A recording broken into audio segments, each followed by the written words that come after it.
नहमदुहु व नुसल्ली अला रसूलिहिल करीम अम्मा बाद फ़ाउज़ बिल्लाहि मिनश शैतानिर रजीम बिस्मिल्लाहिर रहमानिर रहीम। अस्सलामु अलैकुम व रहमतुल्लाहि व बरकातुहू। आज हम देखते हैं कि अल्लाह रब्बुल इज़्ज़त ने हमें जो नेमतें अता की हैं उनकी हिफाजत हम किस तरह से कर सकते हैं। इनका कायम रहना और ख़त्म ना होना और इन नेमतों में इजाफ़ा होना सब शुक्रगुजारी के साथ मुंसलिक है। कुरान पाक में मुख्तलिफ मुकामात पर अल्लाह रब्बुल इज़्ज़त ने फरमाया, सूरत इब्राहीम आयत नंबर 7, और जब तुम्हारे रब ने आगाह कर दिया कि अलबत्ता अगर तुम शुक्र अदा करोगे तो मैं तुम्हें मज़ीद अता फरमाऊँगा, और अलबत्ता अगर तुमने नाशुक्री की तो बिलाशुबा मेरा अज़ाब यकीनन बहुत सख्त है। लिहाजा अगर इंसान नेमतें पाना चाहता है और नेमतें पाकर अगर उसकी हिफाजत करना चाहता है, उसका फ़ज़ल हासिल करना चाहता है, तो उसको चाहिए कि वो अल्लाह का शुक्र अदा करे। अब देखिए कि जब अल्लाह सुब्हानहू व तआला हमें कोई नेमत अता करता है तो हम उस नेमत को पाकर किस कदर खुश होते हैं, लेकिन उस खुशी के साथ साथ हमारे दिल में ये खौफ भी लाहक होता है कि ये नेमत बरकरार रहे, इसको किसी की नज़र ना लग जाए, या हासिन के शर से अल्लाह इसको बचा ले इस नेमत को, या ये नेमत जो है हमारे पास हमेशा रहे, कायम रहे। लिहाजा इन तमाम चीज़ों के लिए ज़रूरी है कि हम अल्लाह का शुक्र अदा करें। इसके लिए ज़रूरी है कि नेमत का हक़ अदा किया जाए। अल्लाह ताला ने जितनी भी नेमतें अता फ़रमाई हैं उन तमाम का हक़ अदा किया जाए।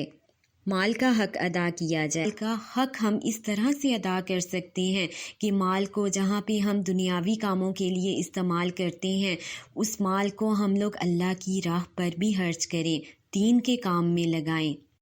इसी तरह अल्लाह ताला ने अगर सवारी अच्छी अता की है तो जहाँ पर इंसान दुनियावी मामलात में उसको इस्तेमाल करता है वहाँ उसको दीन के काम के लिए भी इस्तेमाल करे, दीन सीखने और सिखाने के लिए उसको इस्तेमाल करे, क्योंकि कहा जाता है कि अगर सवारी का पहिया जितनी दफ़ा घूमता है जब इंसान अल्लाह की राह में निकलता है तो अल्लाह ताला उसको अजर अता फरमाता है, उसके दर्जात को बुलंद करता है और उसके गुनाहों को माफ़ फरमाता है। इसी तरह अगर अल्लाह ताला ने घर अता किया तो उसका एक हिस्सा हमें मखसूस कर लेना चाहिए जहाँ पर कि अल्लाह का नाम लिया जाए, दीन की मजालिस का एहतमाम किया जाए, क्योंकि अल्लाह रब्बुल इज़्ज़त उस घर को घेर लेता है, फरिश्ते उसे अपनी रहमत व बरकत के साए में ले आते हैं जहाँ पे अल्लाह का ज़िक्र किया जाए, और ऐसे घर पर अल्लाह रब्बुल इज़्ज़त रहमत व बरकत अता करते हैं, रिज़्क़ की कुशादगी अता करते हैं, वुसअत अता करते हैं। इसी तरह अल्लाह ताला ने अगर औलाद अता फरमाई है तो हमें शरीयत के मुताबिक उसकी तरबियत करनी है।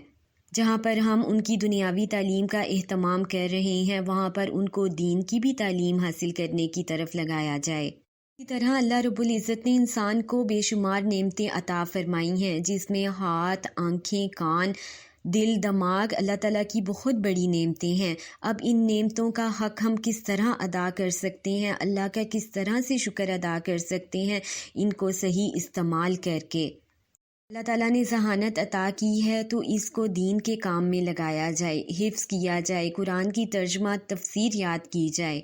इसी तरह आँखें अल्लाह की बहुत बड़ी नेमत हैं, बाकी अमूर के साथ कुरान की तिलावत में अपना वक्त गुजारा जाए। कान अल्लाह ताला ने अता किए तो अल्लाह की हम्दो सना सुनते हुए गुजारना चाहिए। इसी तरह सुबह का होना, रात का होना, ये सब अल्लाह ताला की नेमतें हैं जिनका हम बेहतरीन इस्तेमाल करके इनका हक़ अदा कर सकते हैं और इनकी बका भी कर सकते हैं इसका शुक्र अदा करके।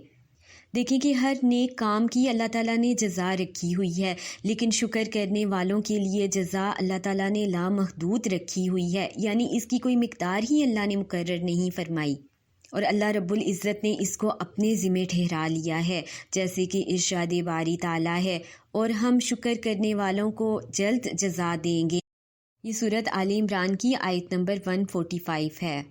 अब देखें कि भला इंसान कितनी ही इबादत करता रहे, सारा दिन वो नेक अमाल करता रहे, लेकिन अगर उसकी इबादत में शुक्र शामिल नहीं है तो उसकी इबादत मुकम्मल ही नहीं है।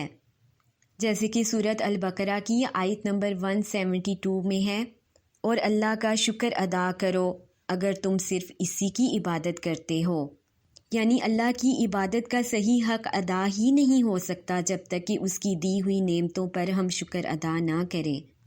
اب ان آیات سے ہمیں معلوم ہوا کہ اللہ تعالیٰ شکر گزاری کو پسند کرتا ہے۔ شکر گزاری سے نعمتوں کی حفاظت ہوتی ہے، ان کا قائم رہنا اور ختم نہ ہونا ہے۔ اور اگر انسان نعمتوں میں اضافہ چاہتا ہے تو اس کو چاہیے کہ وہ اللہ کا شکر ادا کرے، اور اگر انسان اللہ تعالیٰ سے بے حد اجر و ثواب حاصل کرنا چاہتا ہے تو اس کو چاہیے کہ اللہ کی دی ہوئی ہر نعمت کا شکر کرے۔ اسی طرح کہا گیا کہ شکر گزار جو ہیں وہ تمام خصلتوں میں سے سب سے افضل ترین خصلت رکھتے ہیں۔ حضرت ابراہیم علیہ السلام کے متعلق اگر ہم دیکھیں تو اللہ تعالیٰ نے کتنے ان کو درجات عطا فرمائے تھے، اور اللہ تعالیٰ نے قرآن پاک میں بے شمار جگہ پر ان کا ذکر کیا۔ اس کی وجہ کیا تھی کہ وہ اللہ کا بہت زیادہ شکر کرنے والے تھے۔ قرآن پاک میں اللہ رب العزت نے فرمایا، بے شک ابراہیم علیہ السلام ایک امت تھے، اللہ کا فرما بردار، یکسو اور مشرکوں میں سے نہ تھے، اللہ کی دی ہوئی نعمتوں پر شکر کرنے والے تھے، اور اللہ رب العزت نے انہیں ان کی شکر گزاری ہی کی وجہ سے اعلیٰ مقام پر پہنچایا۔